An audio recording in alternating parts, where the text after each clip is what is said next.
Hello mga guys, magandang morning, panibagong vlog at panibagong araw ulit mga guys.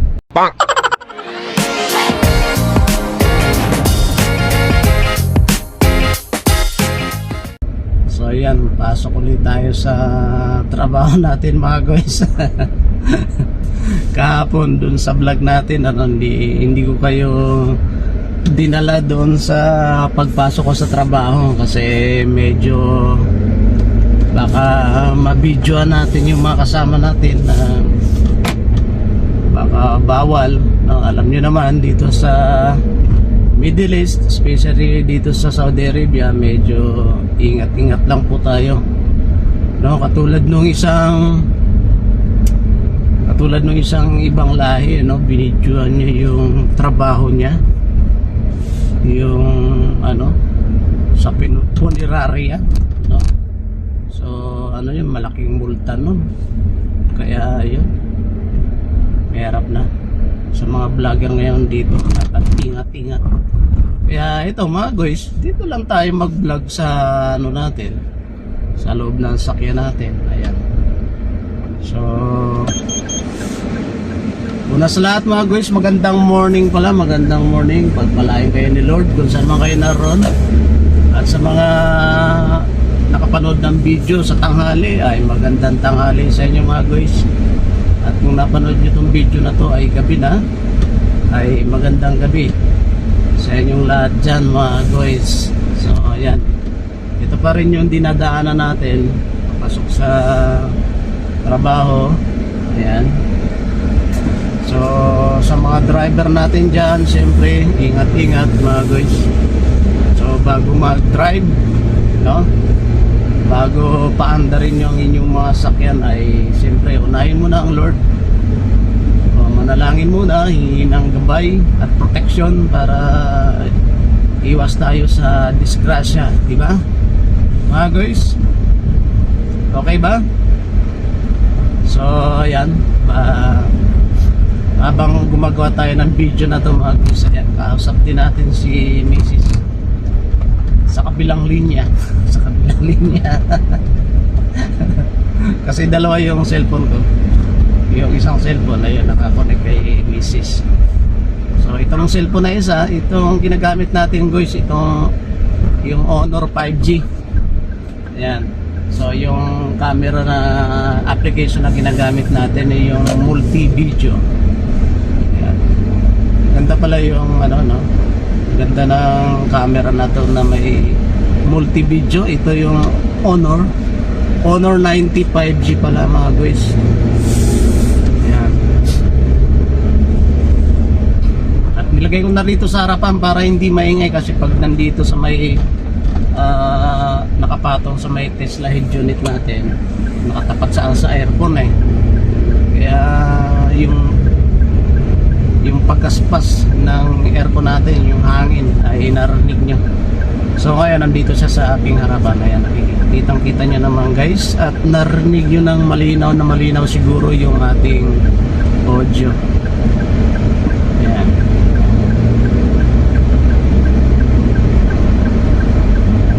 Alright, so kakaliwa tayo dito dahil ayan, oops, diretso lang tayo mga guys. So pag nagdadrive po tayo mga guys, palagi nyong gagamitin yung inyong signal light kung kakanan ba kayo o kakaliwa. Lagi nyong gagamitin yung inyong signal light para alam ng kasunod nyo kung saan kayo pupunta. Sa mga kapwa driver natin dyan at sa mga bagong mga driver katulad ko, bagong driver, sa bagay mga guys, bali almost na ako 3 years na akong nagda-drive ngayon guys, kasi itong sasakyan na to ay malapit na mag 2 years in 8 months kasabay ng sasakyan na ito. Kaya yun, 2 years and 8 months na tayong nagda-drive ng sasakyan. So marami tayong experience sa pagda-drive. Yeah. So siyempre ingat-ingat Lalo na kapag nagda-drive tapos nagsa-cellphone, ingat po kayo. Kasi nung ako'y nabangga, nung ako'y hindi pala nabangga, nung ako'y nakabangga, magamit ako ng cellphone. Pero hindi ko naman hawak yung cellphone, naka-bluetooth. Naka-bluetooth ako. So yung concentration ko dun sa kausap ko, nawala yung concentration ko sa pagdadrive. Siguro 10% na lang yung concentration ko sa pagdadrive, 90% sa kausap ko sa telepono. Kaya yun, hindi ako nakapag-preno habang nagdadrive, kaya nabangga natin yung nasa harapan natin, yung taxi. Nabangga ko yung taxi, mga guys. So yan, nandito ulit tayo sa highway, mga guys. Kitang kita nyo naman kapag umaga, talagang napakaganda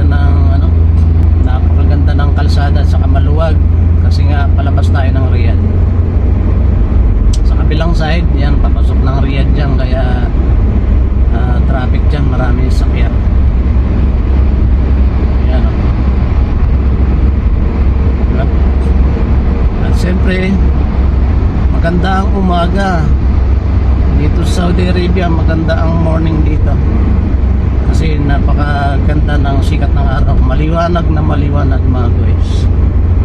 Kitang kita nyo naman ang sikat ng araw nandyan sa aking kaliwa, diba? Kapag umaga, mga guys, ang ganda ng paningin ko, sa paningin ko, ang ganda. Hindi katulad kapag tanghali na, nakakunot na yung noo ko, ganun. Tanghali, hapon, ganun na ako yun. Kasi yung sikat ng araw, sobrang liwanag. Sobrang liwanag, tapos sobrang init. Kaya yung noo mo nakakunot na. Kaya ang gusto ko dito sa Saudi Arabia tuwing umaga Yan. Kasi hindi nakakunot yung noo mo. Tamang-tama lang yung init lang din ng sikat ng araw. So malapit na rin magtaklamig, siguro mga October, mga ganun, malamig na rin dito. Alright, signal tayo pa kanan, mga guys. Ayan, para kasi exit muli tayo dito. Ito yung normal na dinadaanan ko. Well, actually mayroong tatlong daan tatlong way papunta sa aking trabaho. Ito yung number 1 na daan punta sa aking trabaho. Next time siguro doon naman tayo sa pangalawang daan. Kaso pag doon sa pangalawang daan, doon medyo matraffic, kaya ayaw kong dumaan doon. Sa pangatlo na lang, sa pangatlo medyo okay pa. So ito yung number 1 na dinadaanan ko, King Fahd Road dito. Ayan, sinipon ako ang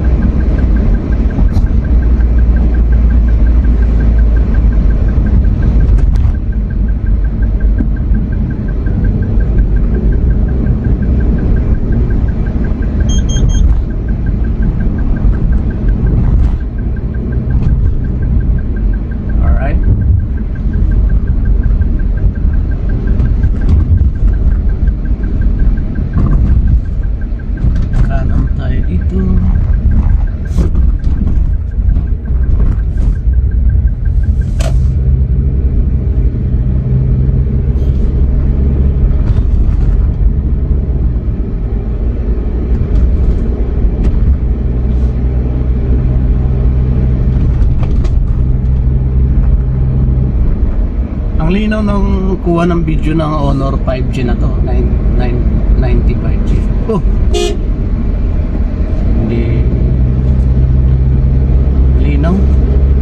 Tsaka yung kulay niya, ang ganda rin, kulay orange tayo, tapos green yung dahon.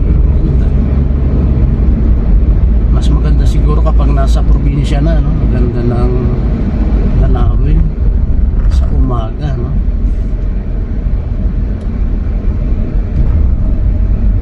guys. Bakit guys na yung sinasabi ko? Guys pala. Mali tayo Guys. Kung naitatanong niyo yung mga guys, bakit guys ang tawag ko, hindi guys, no? Dati kasi ang tawag ko guys eh. Ngayon ginawa ko na lang guys kasi may nag-comment. Sabi niya, bakit panay kayo guys? Malay. Bakit kayo guys ng guys? Eh matanda na kayo. So tama nga naman no? Ang tumatawag lang daw ng guys ay yung mga bata-bata pa.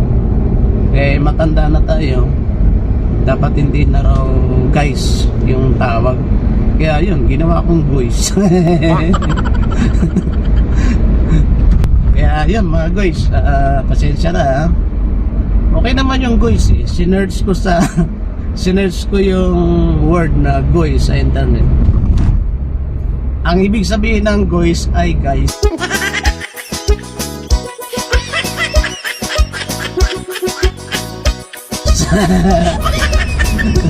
Parehas lang. Pero at least naiba, ano? Naiba yung tawag. Kaya what's up mga guys? Magandang morning ulit sa mga kakapanood pa lang ng aking video. So bali ito yung part 2 ng video vlog natin bilang isang OFV. Diba? OFV, ibig sabihin Overseas Filipino Vlogger. Yan. So ayan mga guys, nandito tayo sa overpass. At ang bandang kanan ko dyan, bandang kanan, dyan na po yung lugar kung saan ako nagtatrabaho. Malaking area po ito eh. Hindi ko alam kung gaano kalaki yung area na to. Malaki po yan. Parang ano yun eh, tawag na nila city. City ang tawag nila guys. Guys tuloy. City yung tawag nila guys kasi parang ano siya, barangay, malaking barangay. No, kumbaga sa isang buong barangay itong lugar na to. Ako po ang nagme-maintain ng kanilang ano. Maraming opisina dito. Ako po ang nagme-maintain ng mga printer device. Actually mga guys, dun sa mga printer na ginagawa ko, nag-post din ako kung paano mag-repair eh. So ngayon, hindi na ako gumagawa nun kasi nga yung printer na nandyan halos pare-paras lang yung model, para isang model, walang ibang model, no? Kung ano yung pinos ko na pinapakita ko sa ano, yun na yun. Kaya minsan may nagre-request paano ba i-repair yung ganitong model, ay wala po ako, hindi ko ma-post eh. Actually na-post ko na lahat ng ano eh, ng lahat ng model na ginagawa ko dyan. At yun, hindi na ako gumawa ng video kasi paulit-ulit lang naman yung ano, yung paulit-ulit lang naman yung kanyang trouble. Kaya hindi na ako gumawa ng video na panibago. So alright guys, so nandito na tayo sa paradahan. Dito tayo nagparada sa may gilid lang. Yung bandang kaliwa na yan, yung pader na yan, yun, kasama yan. Kasama na yan sa pinagtatrabaho ko, yung area. Pero dito sa pader na to, sa loob niya wala pang building. Ginagawa ko. Alright. So nakarating na tayo mga guys. Ayan, kita nyo naman. At tulad ng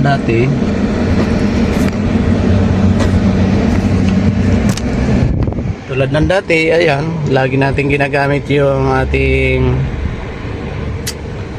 360 camera kapag tayo nagpaparada. Ayan. Bali dito ko lang yung pinipindot eh. Ayan. Para ipakita yung ganun. Pag i-press natin to, ipapakita nito yung front eh. I-press natin. Ayan, naka-front na siya. Pag dito naman sa gitna, ayan,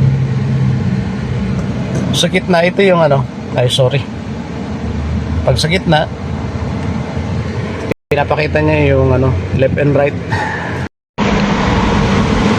So ito yung setup ko mga guys sa aking sasakyan ano. Ayan o, bali bumili uli ako ng phone holder. Ayan o, dalawa na yung phone holder natin. Ito at saka yung nandito sa likod. Ayan. Dito nakapatong yung isang phone natin. So dito yung hangin dito. Ayan. Nahanginan yung cellphone natin, kaya kapag ako'y gumagawa ng video na nakapatong dito, malakas yung hangin. Kaya bumili pa ako ng isang phone holder. Dito natin nilagay mga guys. Yan, yan, para pag papatong ko lang dyan. So magnetic naman siya. So maganda. Hinaan natin yung hangin.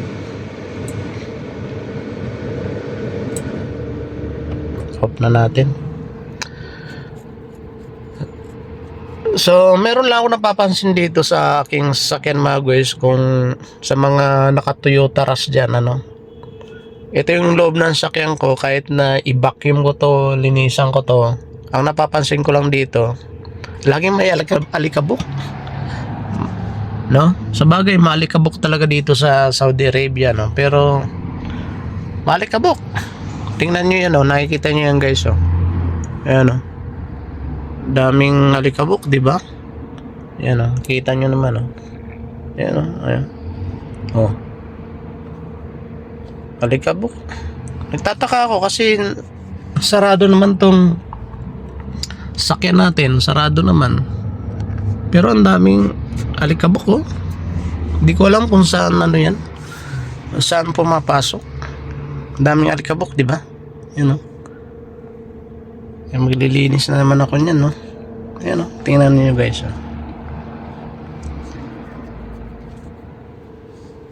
daming alikabok. Naka Toyota Rush dyan mga guys, share nyo naman kung meron kayong mga ganitong issue sa Toyota Rush, nakasarado naman yung aking sasakyan pero laging may alikabok, tataka ako dito.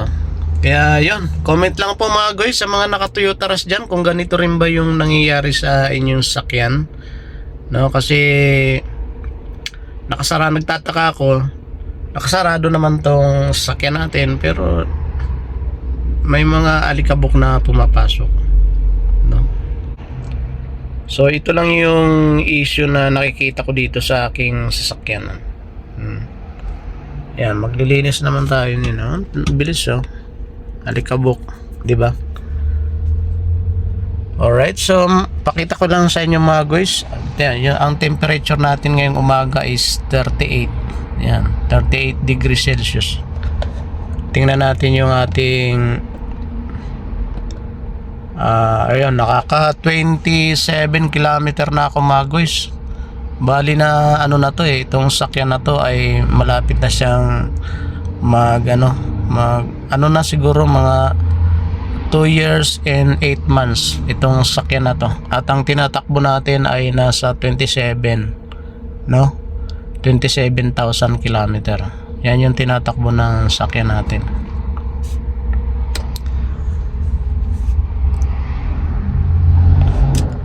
At yung ating average, ang average natin mga guys ay 9.8 km per liter.